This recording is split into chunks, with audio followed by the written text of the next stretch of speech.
বাংলাদেশের পোশাক শিল্প এবং টেক্সটাইল শিল্প দেশের অর্থনীতির একটি গুরুত্বপূর্ণ খাত, যা থেকে বছরের পর বছর ব্যাপক প্রবৃদ্ধি এবং রপ্তানি আয় নিশ্চিত করছে।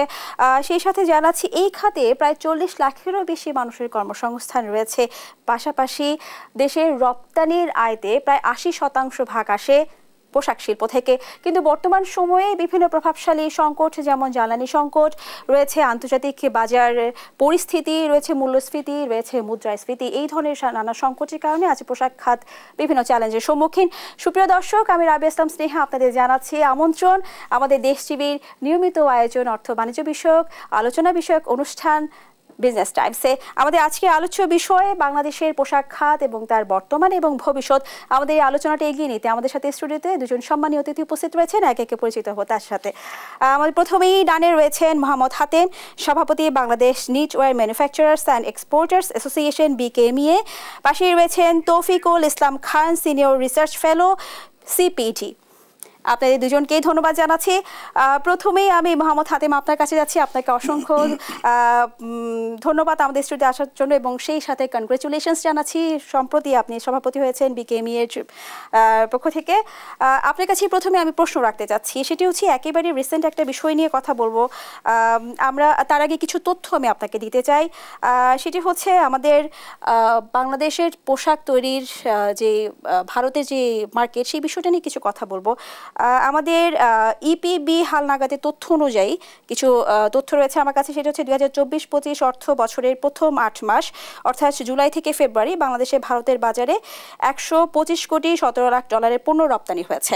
এবং আমি যদি স্পেসিফিক তৈরি পোশাকের ক্ষেত্রে বলি, সেটা হচ্ছে তৈরি পোশাক খাতে এসেছে 47 কোটি 42 লাখ ডলার, যা এই সময়ের মধ্যে সর্বোচ্চ প্রবৃদ্ধি, অর্থাৎ প্রায় 18.58%। অর্থাৎ দেখা যাচ্ছে ভারতের মতো বিশাল বাজারে বাংলাদেশের তৈরি পোশাকের গ্রহণযোগ্যতা ক্রমাগত বাড়ছে এবং এটা অনেকখানি অংশ জুড়ে।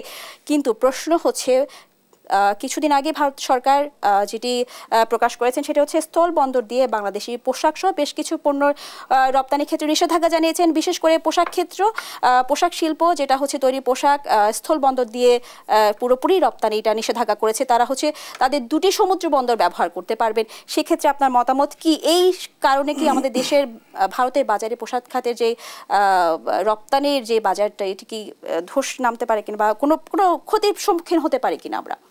ধন্যবাদ। আমি প্রথমেই আমার BKMA সদস্য যারা আমাকে অনেক প্রতিকূলতার মাঝে এবং অনেক প্রশ্নের মুখে 75.35% ভোটার উপস্থিত হয়ে আমার পাশে দাঁড়িয়েছেন এবং আমাকে পূর্ণ প্যানেলে ভোট দিয়ে পূর্ণ প্যানেলে জয়ী হতে সহযোগিতা করেছেন, তাদের প্রতি আমি কৃতজ্ঞতা জানাই। এবং আগামী দিনে পথ চলার পথে তাদের এই যে পাশে দাঁড়ানোটা আমি উৎসাহ হিসাবে আমি নিয়েছি এবং আমি এটা নিয়ে কাজ করছি। আর পাশাপাশি আপনি যেটা বললেন যে এই সরকারের আমলে কিন্তু এটা প্রথম নির্বাচন হলো একটা ট্রেড বডির, বা যে কোনো যদি বলেন বাংলাদেশের একটা অন্যতম বৃহৎ ট্রেড বডির নির্বাচন এই প্রথম হলো এই সরকারের আমলে। এবং অত্যন্ত সৌহার্দ্যপূর্ণ শান্তিপূর্ণ পরিবেশ, মানে একটা সারাদিন একটা উৎসবমুখর পরিবেশে নির্বাচনটা হয়েছে। তো এটার কৃতিত্ব আমাদের ভোটারদের এবং যারা ওই দিন সারাদিনই ছিলেন, সরকারি বিভিন্ন সংস্থার লোকজনও ছিলেন। এবার আসি, আপনি যে প্রশ্নটা তুলেছেন যে গতকালকেই ভারত সরকার তাদের স্থলবন্দর দিয়ে সকল প্রকার মানে পোশাক শিল্প সহ এবং প্রসেস ফুড সহ এরকম বেশ কিছু আইটেম, ফার্নিচার, তো এগুলির মানে ওদের দেশে আমদানি আমাদের দেশ থেকে রপ্তানিটাকে বন্ধ করে দিয়েছেন। তো এটাকে আমরা যেভাবে দেখছি যে আমরা আসলে শুরুটা হয়তো আমাদের দিক থেকেই হয়েছিল যে আমরা স্থলবন্দর দিয়ে প্রথম সুতা আমদানি বন্ধ, সুতা সহ কিছু আইটেম আমদানি বন্ধ করি। কোন সময়ে? হ্যাঁ না, এটা আমরা মার্চের 27 তারিখ প্রথম বাণিজ্য মন্ত্রণালয় এই আদেশ দেয়। এরপরে এপ্রিলের 8 তারিখ জাতীয় রপ্তানি আমাদের যে এনবিআর তখন প্রজ্ঞাপন জারি করে এগুলি বন্ধ করে। 15 তারিখে গিয়ে বা এপ্রিলের 15 তারিখ গিয়ে তারা ট্রান্সশিপমেন্ট বন্ধ করে দেয়। ভারত দিয়ে আমাদের যে ট্রান্সশিপমেন্ট হতো সেটা বন্ধ করে। আর গতকাল তারা মানে স্থলবন্দর দিয়ে এই সমস্ত আইটেমের রপ্তানি বন্ধ করে দেয়। তো তো প্রথমত হলো যে আমি যদি ভারত যেটা প্রথম পদক্ষেপ নিল ট্রান্সশিপমেন্ট, আপনারা হয়তো ওই সময় দেখেছেন আমি বলেছিলাম যে এটা থেকে আমাদের আরো ভালো কিছু আমরা পেতে পারি এবং সেটা আমাদের খুব বেশি সমস্যা হবে না বলেছিলাম, তা হয়নি। বরঞ্চ আমরা সেখান থেকে আমরা ভালো কিছু পেয়েছি, যেটা আমাদের বাণিজ্য উপদেষ্টা মহোদয় এটার সম্পূর্ণ কৃতিত্বের দাবিদার। আমি বলবো যে তিনি খুব অ্যাগ্রেসিভলি তখন সিলেট বিমানবন্দর দিয়ে কার্গো ফ্লাইট চালু করার জন্য উদ্যোগ নিয়েছিলেন এবং সফলভাবে সেটাকে শুরু করেছেন, সেই জন্য ওনাকে ধন্যবাদ। পাশাপাশি গতকাল যেটা হলো এইটাও যদিও আমাদের বিকল্প অনেক কিছু এখনও জানি না বাণিজ্য উপদেষ্টা মহোদয় কী করবেন, আমাদেরকে ভাবতে হবে বিকল্প কি করা যায়। আর প্রথমত বলবো যে এতে এই গতকালকের নিষেধাজ্ঞার কারণে আমাদের পোশাক শিল্প খুব একটা ক্ষতিগ্রস্ত হবে না, কারণ পোশাক শিল্পের খুব মানে আমাদের $1 বিলিয়ন মতো ভারতের রপ্তানি, তার মধ্যে 30 থেকে 35% বাই রোডে যায়, বাকিটা কিন্তু আমাদের সমুদ্রপথেই যাচ্ছিল। তো সুতরাং এখন স্থলপথে না গিয়ে সমুদ্রপথে যাবে, তাতে আমার মনে হয় না খুব বেশি সমস্যা হবে। সাময়িক হয়তো একটু অসুবিধা হবে এটাকে অ্যাডজাস্ট করে নিতে, আর বাকিটা আমার মনে হয় এটা অসুবিধা খুব একটা হবে না। এরপরে আসি যে এতে অসুবিধাটা কোথায় হচ্ছে। আমাদের অসুবিধাটা হবে মূলত প্রাণ, RFL বা আরও এই ধরনের অ্যাগ্রো প্রসেসিংয়ের যে ফুড প্রোডাক্ট যারা রপ্তানি করতেন, ফার্নিচার যারা রপ্তানি করতেন ভারতে, তাদের জন্য একটা বড় ধরনের সংকট এখানে তৈরি হবে বা হয়েছে। তাদের রপ্তানিটা বন্ধ হয়ে যাবে। বিশাল পরিমাণে একটা রপ্তানি কিন্তু এই গুডসগুলির ওখানে রয়েছে। আর বিশেষ করে 7 সিস্টারে কিন্তু আমাদের বেশ কিছু আইটেম স্থলপথ দিয়ে কিন্তু রপ্তানি হচ্ছে, যেটা বিশাল একটা পরিমাণ সেখানেও কিন্তু আছে। তো টোটাল এই জায়গাটা ক্ষতিগ্রস্ত কিছুটা অবশ্যই হবে। আমাদের কস্ট বেড়ে যাবে কিনা? কষ্ট না, কষ্ট বলতে এখানে এতে দুই দেশের নাগরিক এবং দুই দেশের ব্যবসায়ীরাই কিন্তু ক্ষতিগ্রস্ত হবে। তো সেই ক্ষেত্রে আমার বিশ্বাস যে ভারতীয় ব্যবসায়ীরাও কিন্তু এই ব্যাপারে এগিয়ে আসবে। এবং আমাকে গতকাল ভারত থেকে কয়েকজন যারা আমাদের আমদানি এবং রপ্তানিকারক অনেকে ফোন করেছে। তো এই বিষয়টা নিয়ে আমার বিশ্বাস যে ভারতীয় ব্যবসায়ীরা এবং বাংলাদেশের ব্যবসায়ী প্লাস মানে ফিকি, FBCCI আর প্লাস হচ্ছে দুই দেশের বাণিজ্য মন্ত্রণালয় বা পররাষ্ট্র মন্ত্রণালয়, আমার মনে হয় বসে এগুলি আলোচনা করা দরকার। কারণ এইভাবে পাল্টাপাল্টি যেটা শুরু হয়েছে এটা কারোর জন্যই ভালো নয়। তো আমার বিশ্বাস যে এটা একটা সমাধান আমরা অচিরেই আমরা খুঁজে বের করতে পারবো।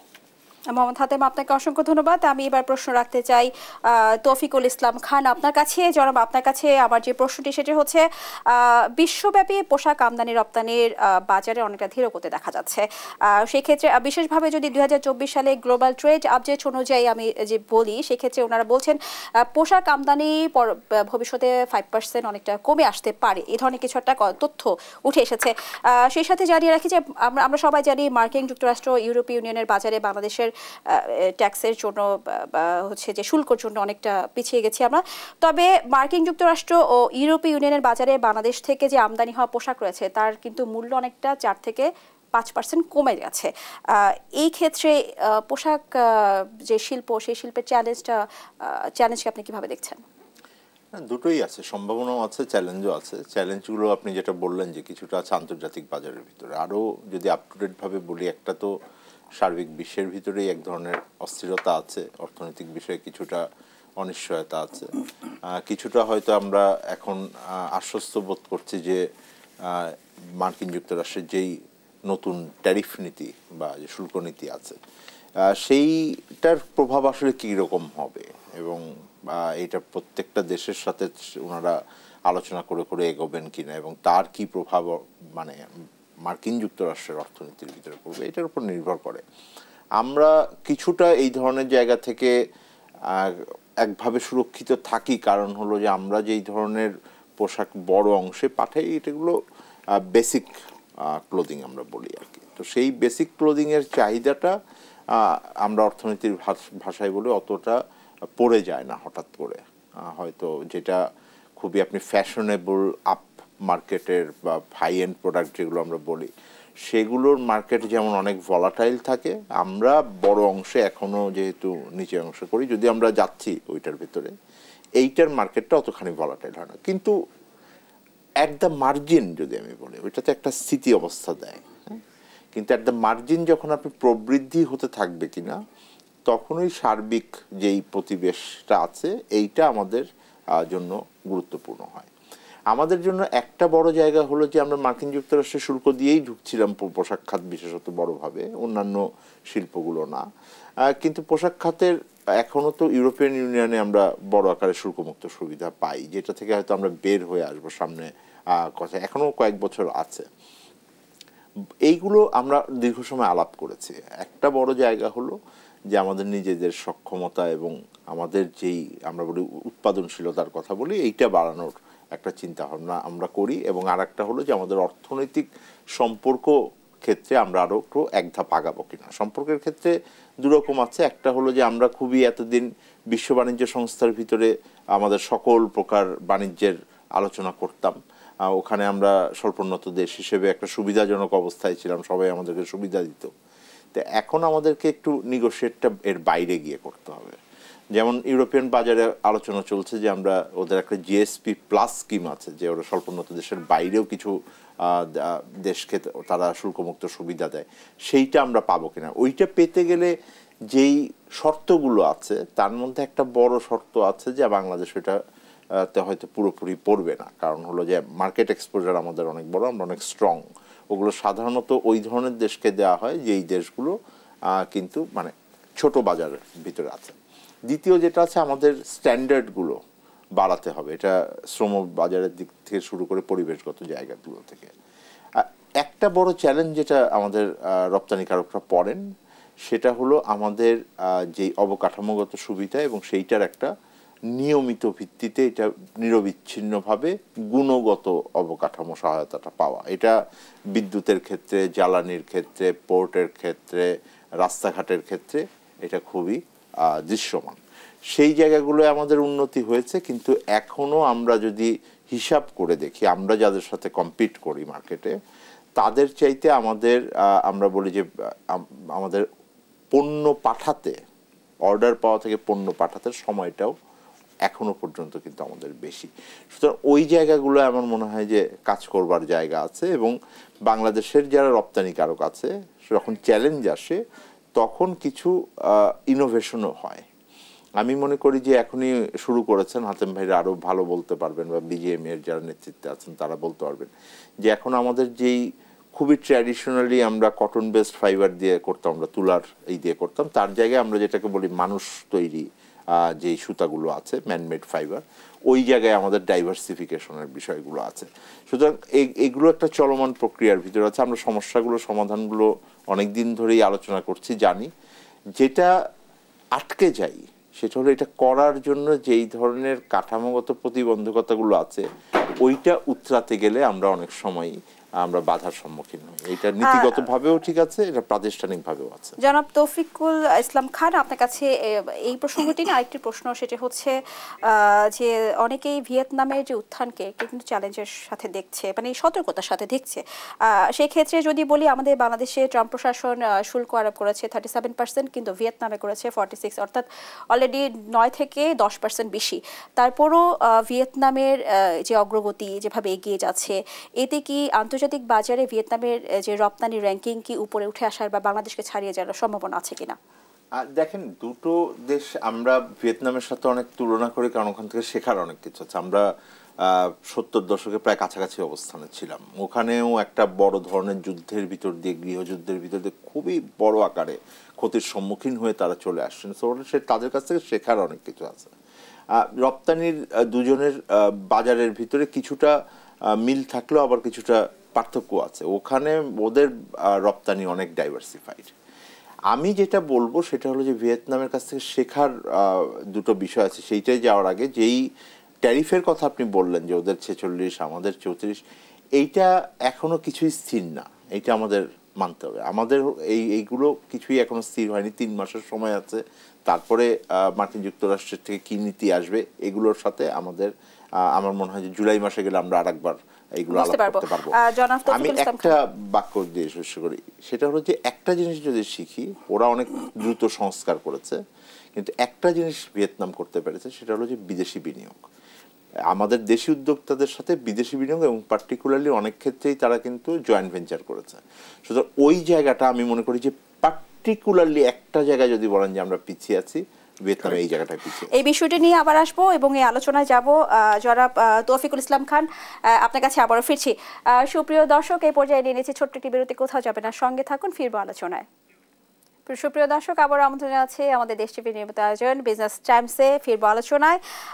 জনাব মোহাম্মদ হাতেম, আপনার কাছে ফিরতে চাই। সেটি হচ্ছে বর্তমান সময়ে শিল্প খাতে গ্যাসের সংকট নিয়ে আসলে কথা না বললেই যেন নয়, এমন একটি বিষয় হয়ে দাঁড়িয়েছে। সেক্ষেত্রে একটি বিষয় আমি একটু যদি বলি, সেটি হচ্ছে শুধু স্পেসিফিক পোশাক খাত নিয়ে যদি বলি, পোশাক শিল্পের ক্যাপটিভ পাওয়ার প্ল্যান্টগুলো প্রতি বছরে প্রায় 1400 MMCM গ্যাস ব্যবহার করে এবং যদি গ্যাসের দাম 45 টাকা বৃদ্ধি পায়, সেক্ষেত্রে দেখা যাচ্ছে যে অতিরিক্ত খাতে প্রায় 6300 কোটি টাকা খরচ বৃদ্ধি পাবে, যা রপ্তানি আয়ের 1.5%। এক্ষেত্রে আমাদের ক্ষতির দিকগুলো যদি আপনি আরোভাবে বিশ্লেষণ করেন। এখানে আপনি যদি দেখেন, আমরা দীর্ঘদিন যাবৎ বলে আসছি যে আমাদের এই মুহূর্তে সবচেয়ে বড় চ্যালেঞ্জ হচ্ছে রপ্তানি খাতের জন্য এই জ্বালানি সংকট, এবং দীর্ঘদিন যাবৎ কিন্তু আমরা এই সংকটের মধ্য দিয়ে আসি, এবং এর মধ্যে দিয়েই কিন্তু আবার মূল্য বৃদ্ধি ঘটলো। তো আমাদের কথা ছিল যে মূল্য বৃদ্ধি ঘটলেও যদি আনইন্টারাপ্টেড কন্টিনিউয়াস গ্যাস আমরা পাওয়া যেত, তাহলে কিন্তু আমরা কিছুটা হলেও আমরা কাটিয়ে উঠতে পারতাম, কিন্তু আমরা কিন্তু সেটা আমরা পাইনি। তো বর্তমান সরকারের সাথে আমরা এই জ্বালানি উপদেষ্টা মহোদয়ের সাথে আমরা গত 10-15 দিন আগে আমরা বসছিলাম, কয়েকবারই বসছি আমরা, এবং ওনারা তিতাসের এমডি সহ পেট্রোবাংলা সহ আমরা একসাথে জ্বালানি সচিব সহ বসছিলাম। সেখানে ওনারা 250 MMCFT এ মাস থেকে অতিরিক্ত গ্যাস আমাদের শিল্প খাতে দেওয়ার কথা বলেছেন, এবং ইতিমধ্যে কিছুটা উন্নতি ঘটছে, যদিও পুরোপুরি এখনও আমরা পাইনি। অর্থাৎ 250 MMCFT গ্যাস যে অতিরিক্ত দেওয়ার কথা, আমাদের ধারণা যে এখনও পুরোপুরিটা আমাদের আসেনি। আজকে মে মাসের আজকে 18 তারিখ, আমরা এখনও কিন্তু ওইভাবে পাইনি। তো আমরা আশাবাদী যে ওনারা যেটা কথা বলেছেন, কমিটমেন্ট দিয়েছেন, সেভাবে হয়তো বা আসবে, এবং যদি 250 MMCFT যদি প্রতি মাসে আমাদের অতিরিক্ত দিবেন গত মাসের তুলনায়, তাতে কিছুটা হয়তো সংকটের সমাধান হবে, বাট এটা কিন্তু সাফিসিয়েন্ট না। এই যে মূল্য বৃদ্ধি হলো, এটা তো এখন মূল্য বৃদ্ধি যেটা ঘটেছে, এটা তো আগেই ঘটেছে।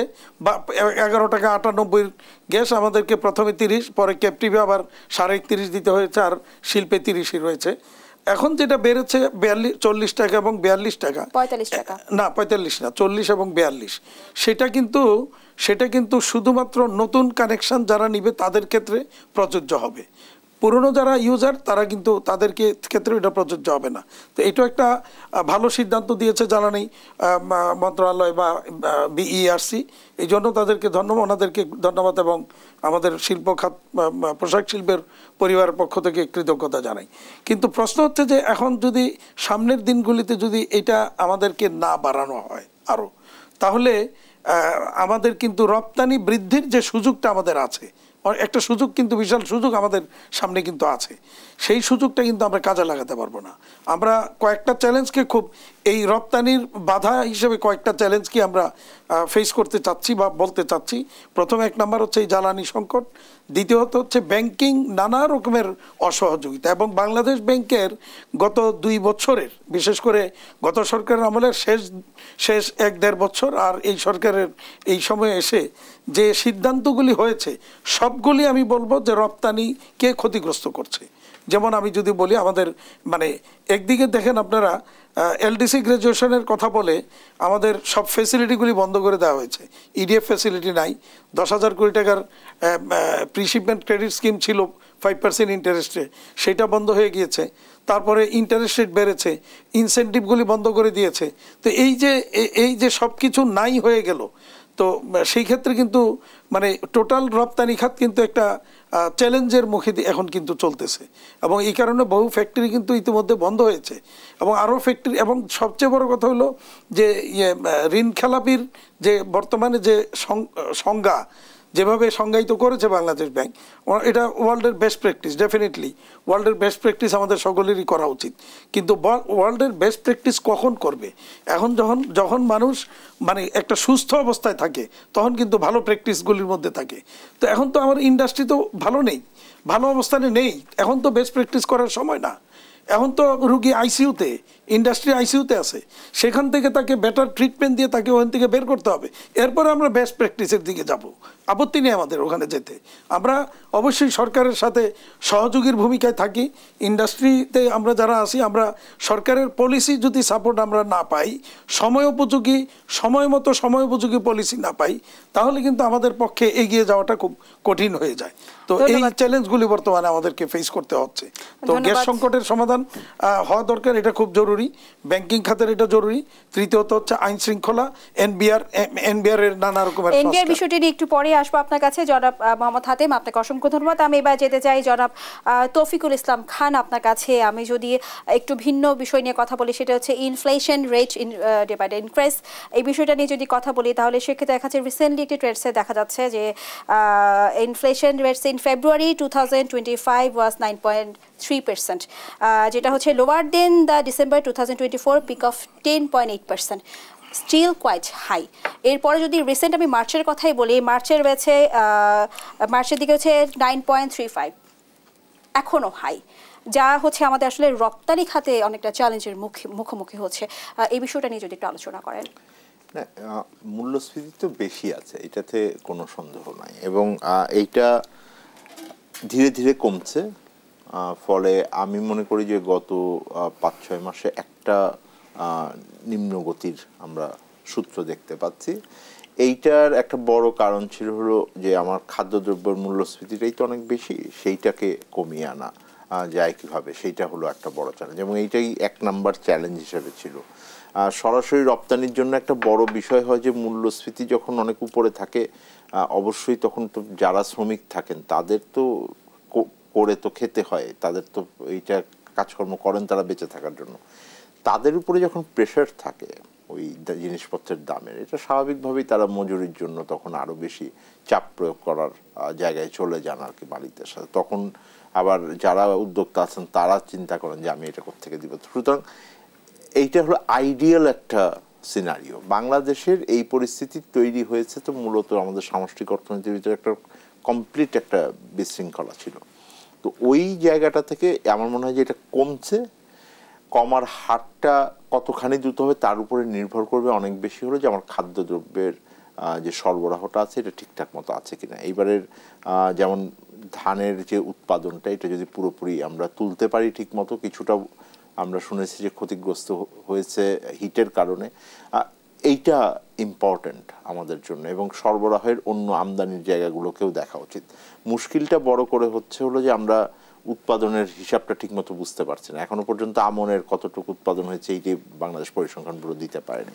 সুতরাং ওই বিষয়গুলো এখন গুরুত্বপূর্ণ হয়ে হচ্ছে, এবং একই সাথে সামনে যে বাজেট আসছে সেখানে এই মূল্যস্ফীতিকে নিয়ন্ত্রণের জন্য এবং মূল্যস্ফীতিকে সাথে মানুষের লড়াই করে, সাধারণ মানুষ যারা আছেন, দরিদ্র মানুষ আছেন, গার্মেন্টসের যারা শ্রমিকরা আছেন তারা তো আছেন, তাদের লড়াই করবার হাতিয়ারটা দিতে পারবেন কিনা। যেমন ধরেন হলো আমার আমদানি করে আমার সেই সরবরাহটা ঠিক রাখতে হবে, আবার একই সাথে আমি মনে করি যে ওএমএস এর মতন যে কার্যক্রম সেই কার্যক্রমগুলোকে চালাতে হবে। যেই ধরনের কার্ড ভিত্তিক ভাতা ব্যবস্থা আছে সেইটা সবসময় পুরোপুরি কার্যকর হয় না, এবং ওএমএস এর জন্য বিশেষত যেগুলো আমার শিল্প কলকারখানা যেখানে আছে সেখানে দিনের বেলায় ওএমএস এর খোলা ট্রাকের বিক্রি এটা চালু করলে হবে না, ওখানে সন্ধ্যা রাতে এই সময়টাই করতে হবে। সুতরাং ওই ধরনের একটা অ্যাডজাস্টেবল মাইন্ডসেট আমি মনে করি আরও 1 বছর আমাদেরকে চালিয়ে যেতে হবে। এইটা থেকে আমাদের খুব সহসা বের হওয়ার সুযোগ নাই। আপনাকে অসংখ্য ধন্যবাদ জনাব তৌফিকুল ইসলাম খান। আমরা আবার ফিরবো আলোচনায়। সুপ্রিয় দর্শক, এই পর্যায়ে নিয়ে নিচ্ছি ছোট্ট একটি বিরতি, কোথাও যাবেন না, সাথেই থাকুন। সুপ্রিয় দর্শক, আবার আমন্ত্রণ জানাচ্ছি দেশ টিভির নিয়মিত আয়োজন বিজনেস টাইম। ফিরছি আলোচনায়। এই মুহূর্তে আমি যেতে চাচ্ছি জনাব মোহাম্মদ হাতেম আপনার কাছে। বর্তমানে একদম রিসেন্টলি সমসাময়িক যে বিষয়টি এই মুহূর্তে সবচেয়ে আলোচনার বিষয়বস্তু, সেটা হচ্ছে এনবিআর এর বর্তমান পরিস্থিতি। হয়তো আপনি জানেন যে এই মুহূর্তে তারা কলম বিরতিতে আছেন।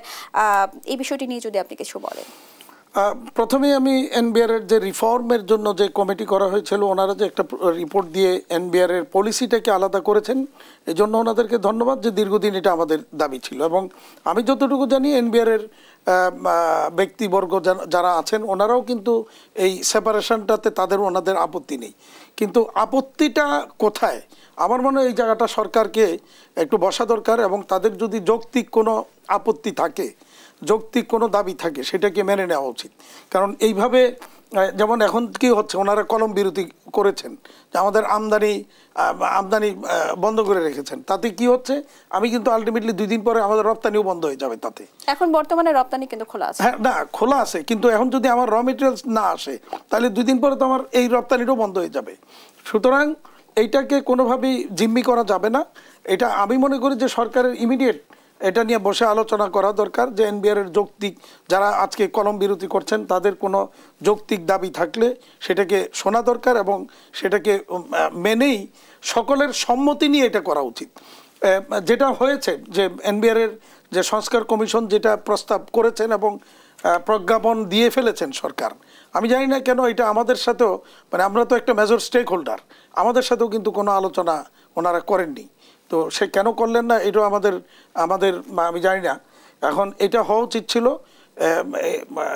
মানে যে কমিশন রিপোর্টটা দিয়ে এটাকে একটা ওয়েবসাইটে দেওয়া উচিত ছিল, দিলে পরে সেখানে যদি কারো কোনো দ্বিমত থাকে সেটাকে দেওয়া এবং সেই অনুযায়ী ফাইনাল করা উচিত ছিল।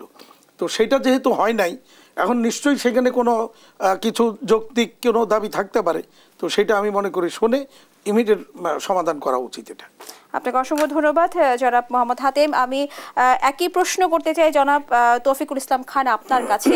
আপনার মতে এই এনবিআর এর যে সংস্কার বা 2টি পৃথক অধ্যাদেশ তৈরি করার যে আদেশ এসেছে, এই বিষয়টা নিয়ে কিভাবে দেখছেন? না, একই রকম, আমরাও অনেকদিন ধরে, এটা দীর্ঘদিন ধরে বলছি, এটাকে ভাগ হওয়া উচিত।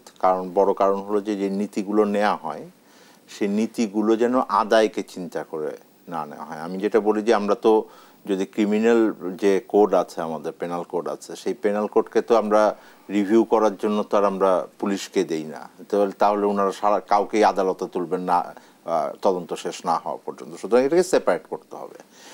সেইটা নিয়ে আমার মনে হয় যে আমরা সবাই একটা ঐক্যমত্যে পৌঁছাচ্ছি। আমরা যখন শ্বেতপত্র করেছি তখন আমরা এটা বলেছি, এইটাকে গ্রহণ করা হয়েছে।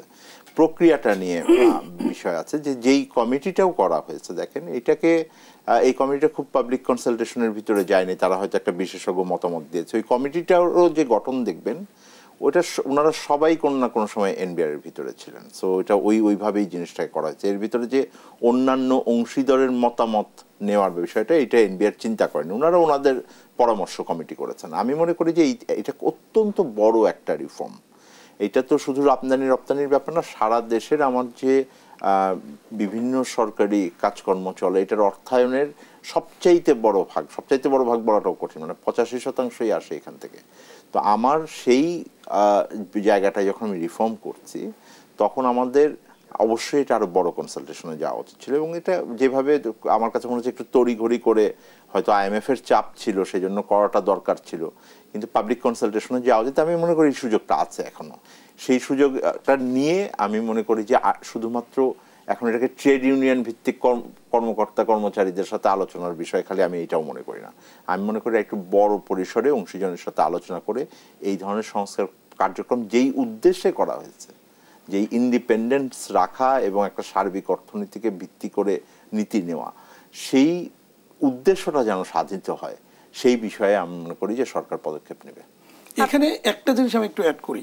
আমি এই কমিটির যারা সংশ্লিষ্ট ওনাদের সাথে আমি কথা বলেছি, তো ওনারা যেভাবে প্রস্তাবটা দিয়েছেন যে 2টা আলাদা সেপারেট হবে, এনবিআর এর কর্মকর্তারাই প্রমোট হয়ে ওই মানে ইমপ্লিমেন্টেশন সাইট যেটা হবে সেখানে ওনারা চেয়ারম্যান হবেন বা সচিব র্যাঙ্কের চেয়ারম্যান হবেন, আর এডিশনাল সেক্রেটারি লেভেলে মেম্বার হবেন, এরকমই একটা প্রস্তাবনা সেখানে আছে। এবং আমি যেটা দেখছিলাম যে ওনারা বলছিলেন যে ওনাদের প্রমোশন হইতে সমস্যা হবে, কিন্তু আমি যেটা আলোচনা করে পেয়েছি যে না, সমস্যা সেখানে নেই, প্রমোশন হইতে কোনো সমস্যা নেই। আর যেটা পলিসি লেভেলে যেটা হবে, সিনিয়র একজন সচিব ওখানে থাকবেন, সাথে ওখানে একটা কমিটি থাকবে, যে কমিটিতে এনবিআর এর প্রতিনিধি, ব্যবসায়ীদের প্রতিনিধি, তারপরে অন্যান্য সরকারের অন্যান্য সংশ্লিষ্ট মন্ত্রণালয়ের প্রতিনিধি থাকবেন এবং অর্থনীতিবিদরাও থাকবেন। নানা জনের অংশীজনের মাধ্যমে সেখানে একটা কমিটি থাকবে যেটা পলিসি করবে যারা।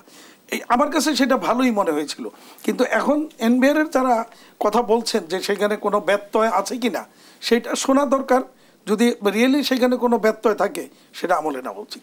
আপনাকে অসংখ্য ধন্যবাদ জনাব মোহাম্মদ হাতেম। আপনার কাছে শেষ একটি প্রশ্ন করতে যাচ্ছি, সেটা হচ্ছে আমাদের পোশাক খাতের আসলে কি কি আমূল পরিবর্তন প্রয়োজন আরো উন্নতির দিকে এগিয়ে যেতে হলে? পোশাক শিল্পে পরিবর্তন যেটা হয়েছে গত 10 বছরে অনেক হয়েছে, মানে আমূল পরিবর্তনই হয়েছে। মানে আজকে আমরা খুব প্রাউডলি বলি যে ওয়ার্ল্ডের আমরা বেস্ট কমপ্লায়েন্স, তারপরে safety, fire safety, building safety, electrical safety, এই জায়গাটাতে ওয়ার্ল্ডের বেস্ট প্র্যাকটিসের মধ্যে আমরা আছি। সুতরাং এই জায়গায় কোনো আমাদের বিভেদ বা কোনো দ্বিমত নেই। কিন্তু অনেকের কাছ থেকে তো খুব অসন্তোষ প্রকাশ পাচ্ছে। কার কাছ থেকে অসন্তোষ? অনেকেই আছেন যে পোশাক খাত নিয়ে বিভিন্ন সংকটের কথা বারবার বলছেন। না, সংকটটা ভিন্ন জিনিস। সংকট তো আমিও বলি সংকটের মধ্যে আমরা আছি, এবং এই সংকট থেকে উত্তরণের জন্য আমাদের নানা রকমের পলিসিগত সাপোর্ট দরকার। যেই পলিসিগত সাপোর্টগুলি প্রত্যাহার করা হয়েছে ওই কারণেই কিন্তু সংকটটা আরও ঘনীভূত হয়েছে। তো সেই জায়গায় আমরা সংকটের থেকে বের হওয়ার জন্য সরকারের পলিসিগত সাপোর্ট দরকার। সেই জায়গাটাতে আমাদের সাথে আলোচনা করে কোথায় কি দরকার, সময় উপযোগী পলিসি সেখানে দরকার, সেটা করতে হবে। আর এই বাংলাদেশের এই পোশাক শিল্পের রপ্তানি আরও অনেক গুণ বাড়াবার সুযোগ কিন্তু সামনে আমাদের হাতে আসবে। সেটাকে কাজে লাগাতে হলে আমাদের এখন যে ইন্টারনাল যে সমস্যাগুলি, এই সমস্যাগুলি সমাধান করতে হবে। আদারওয়াইজ এই যে অবারিত সুযোগ যেটা আসছে আমরা দেখতে পাচ্ছি, এবং সরকার ইতিমধ্যে একটা ভালো উদ্যোগ নিয়েছে আমেরিকার সাথে একটা FTA করা। এটাও কিন্তু আমি মনে করি আমাদের জন্য একটা ভালো সুযোগ নিয়ে আসবে সামনে। রপ্তানি বহুগুণ বৃদ্ধি পাওয়ার একটা সুযোগ হবে। ম্যানমেড ফাইবারে আমাদেরকে অ্যাগ্রেসিভলি সেখানে যাওয়া দরকার। সেই জায়গায় যাওয়ার জন্য আমাদের পলিসিগত সাপোর্ট দরকার, সেইগুলি হওয়া দরকার। আপনাকে অসংখ্য ধন্যবাদ জনাব মোহাম্মদ হাতেম। এবং সেই সাথে একটা কথা এখানে একটু আমার মনে একটু বলে যাওয়া দরকার, সরকার একটা 10 দিনের যে ছুটি দিয়েছে, এই ছুটিটা নিয়ে ইতিমধ্যে একটা কনফিউশন তৈরি হয়েছে। আমরা মনে করি সরকার এখানে পরিষ্কার করা দরকার যে সরকার ঘোষিত এই 10 দিনের ছুটি কোনোভাবেই শিল্প কলকারখানার জন্য প্রযোজ্য নয়। এই ছুটি নির্ধারিত হবে মানে শ্রম আইনের নির্দেশনা মোতাবেক। এই কথাটা ক্লিয়ার করা দরকার শ্রম মন্ত্রণালয় থেকে। আমরা সেটা প্রত্যাশা করছি। আপনাকে অসংখ্য ধন্যবাদ জনাব মোহাম্মদ হাতেম, এবং সেই সাথে আপনাকে আরও একবার ধন্যবাদ জানাচ্ছি তৌফিকুল ইসলাম খান আপনাকে আমাদের স্টুডিওতে উপস্থিত হওয়ার জন্য। সুপ্রিয় দর্শক, আমাদের আজকের বিজনেস টাইমসের আলোচনা এই পর্যন্তই। দেখা হবে পরবর্তী পর্বে, থাকবো নতুন কোনো বিষয়ে আলোচনা নিয়ে। সেই পর্যন্ত ভালো থাকুন, সুস্থ থাকুন। ধন্যবাদ সবাইকে।